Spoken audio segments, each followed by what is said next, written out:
హల్లెలూయా. Good morning. దేవుని మహాకృప వల్ల మరొక రోజు మనందరం కలిసి దేవుణ్ణి స్తుతించడానికి, ఆయన వాక్యము ధ్యానించడానికి ప్రభు ఇచ్చిన అవకాశం ఇవ్వడానికి స్తుతులు చెల్లిస్తున్నాను. రెండొక చిన్న ప్రార్థనతో ఈరోజు వాక్యాన్ని ధ్యానిద్దాం. పరిశుద్ధుడా నీకు వందనములయ్యా. మరొకసారి మా జీవితాల్లో నువ్వు చేసిన మేళ్ళన్నీ తలంచుకుంటూ నిన్ను స్తుతిస్తూ నీ సన్నిధిలో కనిపెట్టుకుని ఉండగా మా స్థితిని మేము ఎరుగుటకు, మమ్మను ఉన్నతమైన స్థితికి హెచ్చించగలిగిన నీ వైపు చూచి బలపడుటకు మాకు సహాయం చేయమని క్రీస్తు నామములో అడుగుచున్నాను తండ్రి. ఆమేన్. ఈరోజు స్తోత్రం అండి. ఈ రోజుకి కల్వరి ప్రతిధ్వని అంటే సోషల్ మీడియాలో ప్రతిరోజు ప్రారంభించే రాత్రి 9 గంటల కార్యక్రమం ప్రారంభించి 2000 రోజులైనది. 2000 days is more than 5 years. దేవుని మహాకృప వల్ల ప్రతిరోజు 9 గంటలకు దేవుని వాక్యం అందించే భాగ్యం మీకు అనుగ్రహించాం. మరి మీలో ఎంతమంది ఈ కల్వరి దర్శనం ప్రోగ్రామ్స్ ద్వారా మేలు పొందుతున్నారో, మీ సాక్ష్యాలను పంచుకోవాలని ఆశిస్తే, మీరు పొందిన మేలును తెలియజేయాలని ఆశిస్తే, మీరు ఇప్పుడు వాట్సాప్లో మీరు టెక్స్ట్ పంపిస్తున్నారు. ఇప్పుడు లాస్ట్ మినిట్లో we can't make a video out of it or we want do a montage. So but డైరెక్ట్గా మీరు వచ్చి ఈరోజు రాత్రి 9 గంటలకు కల్వరి ప్రతిధ్వని ప్రోగ్రాంలో జూమ్లోకి వచ్చి మీరు నేరుగా మీ సాక్ష్యాలు పంచుకోవచ్చు. జూమ్లో మనందరం కలిసి ప్రభు చేసిన మేళ్ళ గురించి తలద్దాం. అలాగే లైవ్లో మరి అనేక వేల మంది మనతో ఏకీవిస్తుండగా మీరు కూడా మీ లైవ్ చాట్లోకి వచ్చి టైప్ చేయడం ద్వారా మీ సాక్ష్యాలు పంచుకోవచ్చు. ప్రభు చేసిన కార్యాలకు ఎప్పుడు మనం కృతజ్ఞత కలిగి ఉండాలి. ఆయనకి కృతజ్ఞతాస్తుతులు చెల్లించాలి. హల్లెలూయా. ఈరోజు వాక్య ధ్యానంలోకి వెళ్దాం. యెషయా గ్రంథం 41వ అధ్యాయము 14వ వచనం చదువుతున్నాను వినండి. యెషయా గ్రంథం 41:14. పురుగు వంటి యాకోబు, స్వల్ప జనమగు ఇశ్రాయేలు, భయపడకుడి. పురుగు వంటి యాకోబు. యాకోబు తెలియని వాళ్ళు ఎవరు లేరు కదండి. యాకోబు తల్లి గర్భంలో ఉన్నప్పుడే జ్యేష్ఠత్వ పక్కు పొందాలని, దేవుని ఆశీర్వాదాలు పొందాలని ఆశ కలిగినవాడు, పోరాడినవాడు. చివరికి దేవుడితో మనుషులతో పోరాడి గెలిచి ఆశీర్వదించబడ్డాడు, ఇశ్రాయేలుగా మారాడు.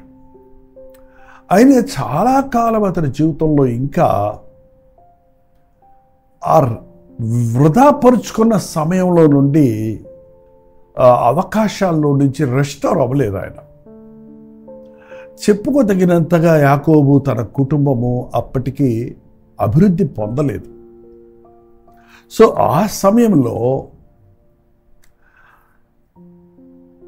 చాలా నిరుత్సాహంతో ఉన్న యాకోబును యోసేపు ద్వారా, దేవుడు తన కుమారుడైన యోసేపు ద్వారా ఐగుప్తుకు రప్పించటం, రాజుగారి తండ్రిగా ఘనత పొందటం, ఒక ఉన్నత స్థాయికి హెచ్చించబడటం జరిగింది. అయినప్పటికీ నేను జీవించిన దినములు కొద్దివి, నేను యాత్ర చేసిన దినములు ఇంతేనని తను ఎంతో కాలం తన సొంత చిత్తంలో పోయి నష్టపోయిన విషయాల్లో రిగ్రెట్ అవుతూ తన వృద్ధాప్యంలో తనకిచ్చిన సంతానం 12 గోత్రాల బిడ్డలు దీవించబడాలని ఆశించి వారిని దీవించాడు. ఆ వృద్ధాప్యంలో తను ఒంటరితనాన్ని ఫీల్ అవుతుండేవాడు. మనలో కూడా రండి, చాలామందిని దేవుడు మనకిచ్చిన మంచి అవకాశాలు వృధాపరుచుకొని, అయ్యో నేను అప్పుడే రక్షించబడి ఉంటే బాగుండేది కదా, అప్పుడే దేవుని చిత్తానికి లోబడి ఉంటే నా బ్రతుకు చక్కగా అభివృద్ధి పొందేది కదా, ఆయన చిత్తంలో నేను సురక్షితంగా ఉండును కదా అని దేవుడిచ్చిన అవకాశాలు పోగొట్టుకున్న వారు అనేక మంది ఇవాళ కృంగిపోతూ ఉన్నారండి. మీరు గుర్తు చేసుకోండి, ఈ లోకంలో ఏమన్నా కావాలంటే సంపాదించుకోవచ్చు, కానీ గతించిపోయిన సమయాన్ని మనం తిరిగి పొందలేమండి. మీ యవ్వన కాలం మళ్ళీ తిరిగి వస్తుందా? మీరు నడి వయసులోకి వెళ్ళాక, వృద్ధులయ్యాక. యవ్వన కాలంలో నీవు కాడిమోయకుండా, యవ్వన కాలంలో దేవుని చిత్తానికి లోబడకుండా, నీవు బుద్ధి వచ్చిన తర్వాత, నీవు చాలా బాధలు, కష్టాలు, శ్రమలు పడి వాటిని గ్రహించుకున్న తర్వాత నువ్వు ఆలస్యంగా ప్రభు దగ్గరికి వచ్చినప్పుడు నీ బ్రతుకులో ఎప్పుడూ ఆ తీరని కొరత ఉండిపోతుంది. అయ్యో నేను అప్పుడే మారుంటే ఎంత బాగుండు. అలాంటి వారితో ప్రభు ఈరోజు చెప్తున్నాడు, కనీసం ఇప్పుడైనా మారండి. ఈ రోజైనా మీ రక్షణ దినంగా చేసుకోరండి. ఈ రోజైనా దేవుని చిత్తానికి మీరు లోబడండి. దేవుని చిత్తానికి లోబడితే, దేవుని వాగ్దానాలు కోరుకుంటే, నువ్వు ఎంత అల్పమైన స్థితికి దిగజారిపోయినా, నీవెంత అల్పుడవైపోయినా, దేవుడు నీ పట్ల తన గొప్ప కార్యాలు చేయగలిగిన వాడిగా ఉన్నాడు. పురుగు వంటి యాకోబు, పురుగు చూసారా? పురుగుల్ని మనం చేత్తో నలిపేస్తాం, కాలుతో తొక్కేస్తాం. పురుగులు తను తాను కాపాడుకోలేవు. వాటి కోరలు లేవు, వాటి గోళ్ళు లేవు, అవి తిరగబడలేవు, మనల్ని కాటువేయలేవు. ఆ పురుగు అనేది ఎంతో అల్పమైనది, శక్తిహీనమైనది, బలహీనమైనది. యాకోబు నువ్వు అలా అయిపోయావు. నేను ఎంతో గొప్ప ఆశలు నీ మీద పెట్టుకున్నా, నిన్ను గొప్పవాడిగా చేయాలనుకున్నా, కానీ నీవు నీ సొంత ఇష్టంలోకి వెళ్ళిపోయి అన్నీ పోగొట్టుకొని ఒక్కడిగా మిగిలిపోయావు. ఎంతోమంది ఈ రోజున అలాంటి పరిస్థితుల్లో ఉన్నారు కదండి. దేవుడిచ్చిన అవకాశాలు ఉపయోగించుకోకుండా, దేవుడిచ్చిన తరుణాలను నిష్ప్రయోజకరం చేసుకొని నీ జీవితంలో ఇప్పుడు దిగులు పడుతూ ఉన్నావేమో, నష్టపోయానే అని కృంగిపోతూ ఉన్నావేమో. నీతోనే ప్రభు మాట్లాడుతున్నాడు. నువ్వెంత హీన స్థితికి దిగజారిపోయినా, నువ్వెంత దీన స్థితిలో పడిపోయినా, నీవు ఏమి లేని వట్టివాడిగా ఉండిపోయినా, పురుగు వంటి అల్పమైన వ్యక్తిగా, జీవిగా, బలహీనుడిగా ఉన్న ప్రభు అంటున్నాడు, పురుగు వంటి యాకోబు, స్వల్ప జనమగు ఇశ్రాయేలు, భయపడకో. ఇంకింతే నా బ్రతుకు అయిపోయింది అనుకోకు. నా బుద్ధిహీనత వల్ల నేను అప్పులు చేసుకొని మొత్తం నా ఆస్తి అంతా పోగొట్టుకున్నా. నా యవ్వన బలాన్ని ఉపయోగించి నా ఇష్టం వచ్చినట్టు బ్రతికి ఇప్పుడు రోగాల పాలై మంచాన పడ్డా. దేవుడు నా క్షేమధనాల్లో చేసిన మేలులు మరచి నా ఇష్టానుసారంగా జీవించి నేను ఒంటరివాడిని అయిపోయాను, అన్నీ పోగొట్టుకున్నానని మీలో ఎవరైనా దిగులు పడుతుంటే మీతోనే ప్రభు చెప్తున్నాడు, భయపడకు. నీకింకా నిరీక్షణ ఉంది. నీకింకా దీవెన ఇవ్వడానికి, నిన్ను ఇంకా దీవించడానికి నేను సిద్ధంగా ఉన్నాను. పురుగు వంటి యాకోబు, స్వల్ప జనమగు ఇశ్రాయేలు, భయపడకుడి, నేను నీకు సహాయము చేయుచున్నాను. చేస్తాను కాదు. హల్లెలూయా. మన దేవుడు రేపు చేస్తా, మాపు చేస్తా, మళ్ళీరా అని మనల్ని మళ్ళీ తిప్పుకునేవాడు కాదండి. నువ్వు నిజంగా ఆయన దగ్గరకు వస్తే, నిజంగా నీ స్థితిని ఆయనకి చెప్పుకుంటే, నేను నీకు సహాయం చేస్తానంటే ద నెక్స్ట్ మూమెంట్, మరుక్షణంలోనే నీవు ఆయన సహాయాన్ని పొందుకుంటావు. వెదర్ ఇట్ ఈస్ హీలింగ్, స్వస్థత కానివ్వండి, ఒక గడ్డు సమస్య నుంచి విడుదల కానివ్వండి, ఒక నింద అవమానం నుంచి బయటపడటం అవనివ్వండి, దేవుడు తన కార్యాలను అద్భుతంగా చేస్తాడండి. చాలాసార్లు ఆయన దూతలను పంపి విడిపించారన్న మాటను మనం బైబిల్లో చదువుతుంటాం. పరలోకంలో ఉన్న దూత భూలోకానికి రావడానికి ఎన్ని గంటలు పడద్దండి? మనం ఈ పక్కనున్న వారిని ఆ పక్కనున్న అమెరికా వంటి దేశానికి వెళ్ళాలంటే కొన్ని గంటలు, 14 గంటలు, 12 గంటలు ఫ్లైట్లో కూర్చోవాలంట. బట్ ఆకాశం నుండి ఒక దూత రావడానికి అప్పుడు ఎన్ని రోజులు పడతాయి? అక్కర్లా. దేవుని దూతలు వెలుగు కిరణాల కంటే వేగమైనవి. 1,86,000 మైళ్ళ వేగంతో, ఒక క్షణానికి 1,86,000 మైళ్ళ వేగంతో వెలుగు కిరణాలు ప్రసరిస్తున్నాయి. సో క్షణంలో పరలోకంలో ఉన్న దూతలు భూలోకానికి దిగివచ్చి నీ ఆపదల్లో, నీ శ్రమలో, నీ ప్రమాదాల్లో నిన్ను తప్పించడానికి దేవుడు తన దూతలకు ఆజ్ఞిస్తాడన్నాడు. నమ్మండి. నాకు మొరపెట్టు, నేను ఉత్తరమిస్తానన్న ప్రభువు మనం ఎప్పుడు మొరపెడతామా?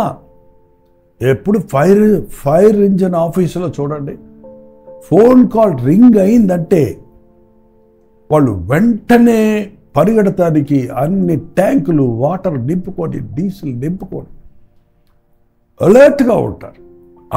ఒకవేళ వాళ్ళు లేట్ చేస్తారేమో, కానీ దేవుడు తన సహాయం మనకు ఇచ్చటానికి ఈజ్ వెయిటింగ్. ఆయన ఎదురు చూస్తున్నాడు. భయపడకు. భయపడితే మనం మూలపడతామండి. ఏమన్నాను? భయపడితే మనం మూలపడితే మనం మురిగిపోవటం అంటే కుళ్ళిపోతాం అక్కడ. ఇక భయపడి మూలపడిన వాడు బతుకులు బయటపడలేడు. ఇక వాడు తన జీవితాన్ని నాశనం చేసుకుంటున్నాడు. అందుకే ప్రభు చెప్తున్నాడు, భయపడకో. భయపెట్టేవాడు సాతానండి, బలపరిచేవాడు ప్రభు వైపు చూడు. భయపెట్టే సాతాను బెదిరింపులకు ఎందుకు లొంగిపోతున్నావు? దేవుని యొక్క నిరీక్షణ ఉంచు. నిన్ను లేవనెత్తడానికి, నిన్ను క్షమించడానికి, పురుగు వంటి నిన్ను బలమైన వ్యక్తిగా చేయడానికి దేవుడు శక్తి కలిగిన వాడు ఉన్నాడు. నేను నీకు సహాయం చేస్తాను. నాకెవరు సహాయం చేయటం లేదు మనుషులు అనుకుంటున్నావు. మనుషుల సహాయం వ్యర్థమని బైబిల్ చెప్తుందండి. మీరు ఇంకా మనుషుల సహాయం కొరకు ఎదురు చూస్తున్నారా ఏంటి? మనుషులు మాకు ఏం చేస్తారు? ఓ పూట అన్నం పెడతాడు, కాస్త డబ్బులు ఇస్తాడు, 2 వస్త్రాలు ఇస్తారు, 2 దుప్పట్లు ఇస్తారు. ఈ అనాథాశ్రయాలకు వెళ్ళినప్పుడు మనం ఏదో సహాయం చేస్తున్నామంటున్నాం. మనం చేసిన సహాయం ఆ అనాథలకు ఎంతవరకు సహాయపడుతుంది? ఒకవేళ బహిరంగమైన వారి అవసరతలు మనం తీర్చిన వారికి ఆ యొక్క ఆదరణ. అందుకే నేను ఆశ్రమాలకు వెళ్ళినప్పుడు పరిచయంలో వాళ్ళకి ఇచ్చే విషయంలో కంటే వాళ్ళని పలకరించి, వాళ్ళ బాధలు విని, వాళ్ళతో ప్రేమగా మాట్లాడి వాళ్ళని ఆదరించడానికి ప్రయత్నిస్తాను. వారికి కావాల్సింది అది, దుప్పట కాదు.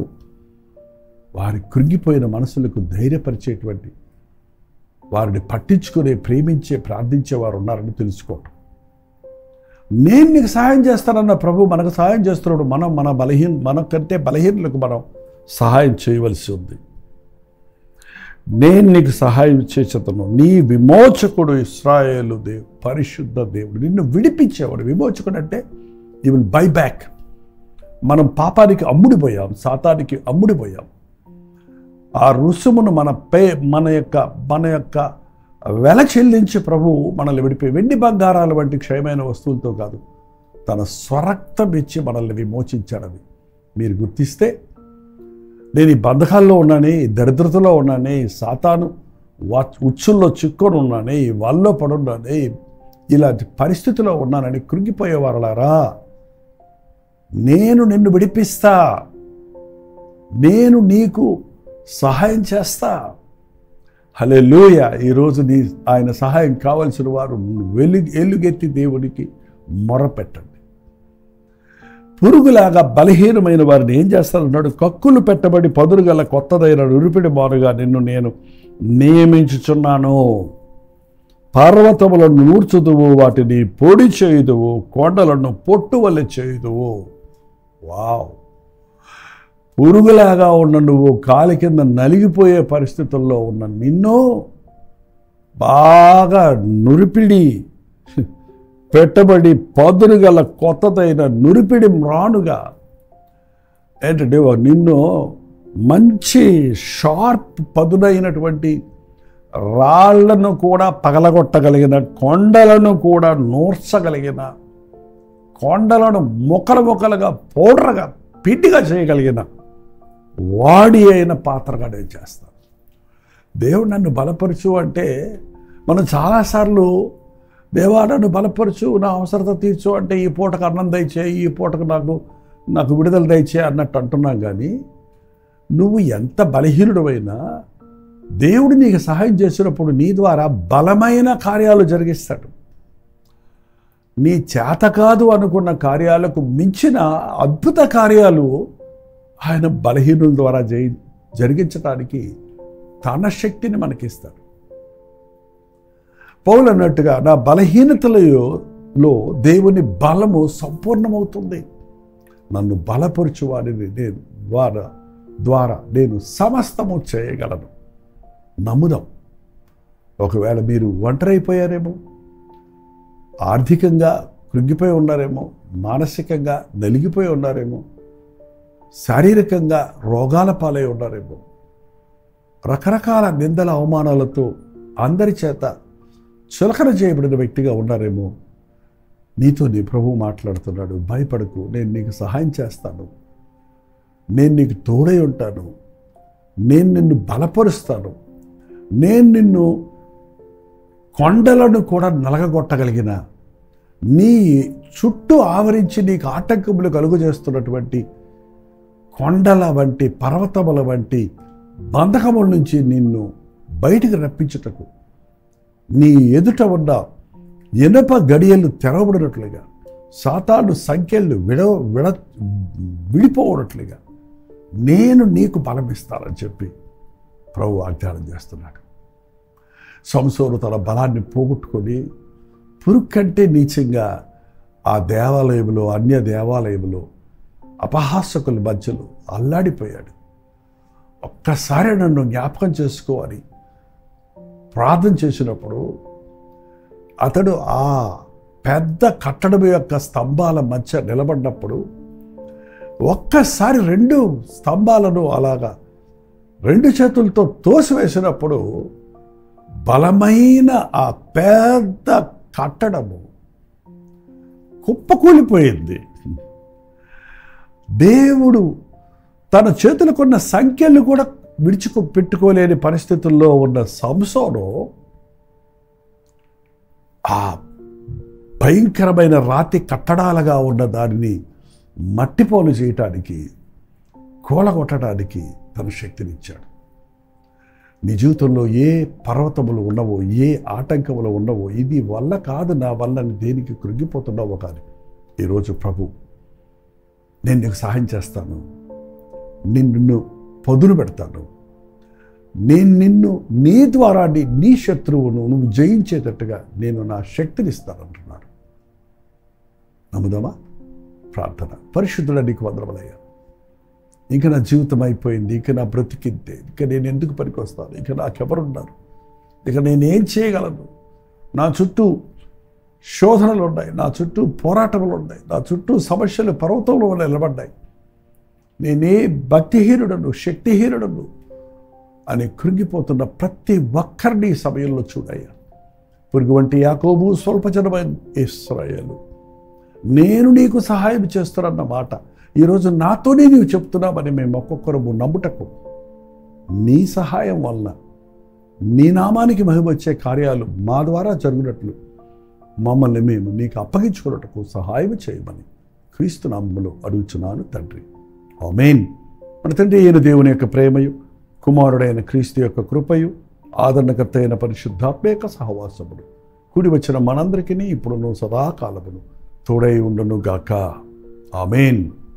దేవుని స్తోత్రం. మీ ప్రార్థన అవసరతల భారాలు 9540 నెంబర్కి, మీరు ఇతర దేశాల్లో ఉంటే 9100 నెంబర్కి వాట్సాప్ మెసేజ్ పెట్టండి. అవన్నీ మేము పరిశీలిస్తున్నాం, మీకోసం ప్రార్థిస్తున్నాం. మీరు ప్రార్థించండి, తప్పక ప్రభు జవాబిస్తాడు. ఓ ముఖ్యమైన సంగతి, ఈరోజు సాయంత్రం 9 గంటలకి కలువరి ప్రతిధ్వనిలో జూమ్లో మనందరం కలుసుకోబోతున్నాం. మీరందరూ ఈ 2000 రోజుల నుండి దేవుని వాక్యం వింటున్న మీరు ఏ రీతిగా వాక్యం ద్వారా దీవించబడ్డారు, బలపడ్డారన్నది క్లుప్తంగా మీ సాక్ష్యాలు 30 సెకండ్స్లో చెప్పడానికి సిద్ధపరచుకోండి.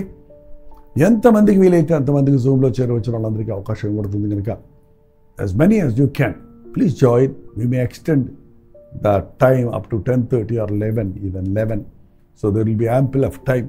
Please come and share your prize reports, because ఇలాంటి అకేషన్ ఇతర దేశాల్లో ఉన్నవారు ముఖ్యంగా మీరు కూడా జాయిన్ అవ్వండి. మీ సమయాలు అనుకూలంగా లేకపోయినా మీరు ప్రయత్నం చేయండి. మరి అలాగే మిగిలిన వాళ్ళు ఒకవేళ జాయిన్ అవ్వలేని వారు ఎవరు ఉంటే వాళ్ళు వాట్సాప్ ద్వారా, అలాగే మీరు లైవ్ చాట్లోకి వచ్చి మీ ప్రైజ్ రిపోర్ట్స్ చేయండి. రోజు 9 మధ్యాహ్నం 3 గంటలకు హెచ్చరిక, అలాగే రాత్రి 9 గంటలకు ప్రత్యేకమైన జూమ్ మీటింగ్లో మనందరం కలుసుకుంటాం. లైవ్లో జూమ్లో దేవుని వాక్యం వినడానికి మన హృదయాలు సిద్ధపరచుకుంటాం. అంతవరకు దేవుని మహాకృప మీకు తోడైన గాక.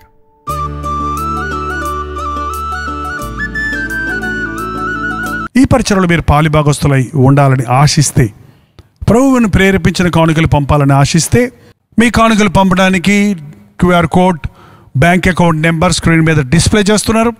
8939393939 అనే నెంబర్కి మీరు కాల్ చేస్తే వివరాలు మీకు తెలియజేయబడతాయి.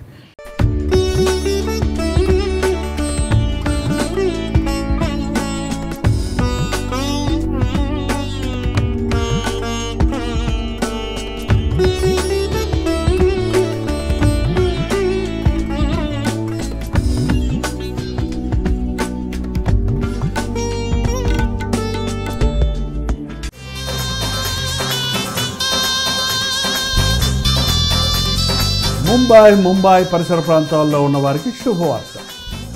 ప్రభు చిత్తమైతే ఈ సెప్టెంబర్ 24వ తారీఖు ముంబైలో గెట్ టుగెదర్ను ఏర్పాటు చేస్తున్నాం. Only 1 section. సాయంత్రం 5 గంటల నుంచి 10 గంటల వరకు జరిగే ఈ ఒకే ఒక మీటింగ్ మిమ్మల్ని ముఖాముఖిగా చూడాలని, మీకోసం వ్యక్తిగతంగా ప్రార్థించాలని ప్రభు ఇచ్చిన సందేశాలతో మీ దగ్గరకు వస్తున్నాం. రాగలిగిన వాళ్ళందరూ రండి. ఈ ఒక్క మీటింగ్ అయినప్పటికీ దేవుడు తన అద్భుత కార్యాలు చేస్తాడు, ఆశ్చర్య కార్యాలు చేస్తారన్న విశ్వాసంతో రండి. మన బంధకాలు చక్కగొట్టబడతాయి. మనకు కావలసిన విడుదల, జయము ఇవ్వడానికి, పరిశుద్ధాత్మని కార్యములు జరగడానికి ఎంతో విశ్వాసంతో ఎదురు చూస్తూ చెన్నై నుంచి మేము ముంబై వస్తున్నాం. ముంబైలో పలు ప్రాంతాల్లో ఉన్న మీరు కూడా రండి. ఈ పరిచయలో, ఈ మీటింగ్లో పాల్గొని దైవాశీస్సులు పొందండి. చిరునామా గమనించండి. మీకు అందరికీ తెలిసిన morning star school, cyan, Dharavi, Mumbai. ఇంకా ఈ విషయమై మీకు వివరాలు కావాలంటే ఈ కింద ఇవ్వబడినటువంటి నెంబర్లో మీరు కాల్ చేయొచ్చు, లేక వాట్సాప్ పెట్టవచ్చు. ఇంకా ఆధ్యాత్మికంగా మిమ్మల్ని బలపరచడానికి మీ ప్రార్థనా అవసరతలు, భారాలను ప్రభు సన్నిధిలో ఉంచి మీ కొరకు విశ్వాసంతో విజ్ఞాపన చేయడానికి మేము ఆశ కలిగి ఉన్నాం. కాబట్టి రండి. దేవుడు తన అద్భుత ఆశ్చర్య కార్యాలు ఈ మీటింగ్లో జరిగిస్తాడని ఎదురు చూస్తూ రండి. దేవుని సన్నిధిని అనుభవిద్దాం, ఆయన్ని ఆరాధిద్దాం. మీ స్నేహితుల్ని, బంధువులను కూడా ఆహ్వానించాం. గుర్తుపెట్టుకోండి, సెప్టెంబర్ 24వ తారీఖు సాయంత్రం 5 గంటలకి morning star school, cyan, Dharavi, ముంబైలో 1 మీటింగ్ జరుగుతుంది. మిమ్మల్ని ముఖాముఖిగా చూడాలని, వ్యక్తిగతంగా ప్రార్థించాలని ఆశిస్తున్నాను. రండి, దీవించబడండి.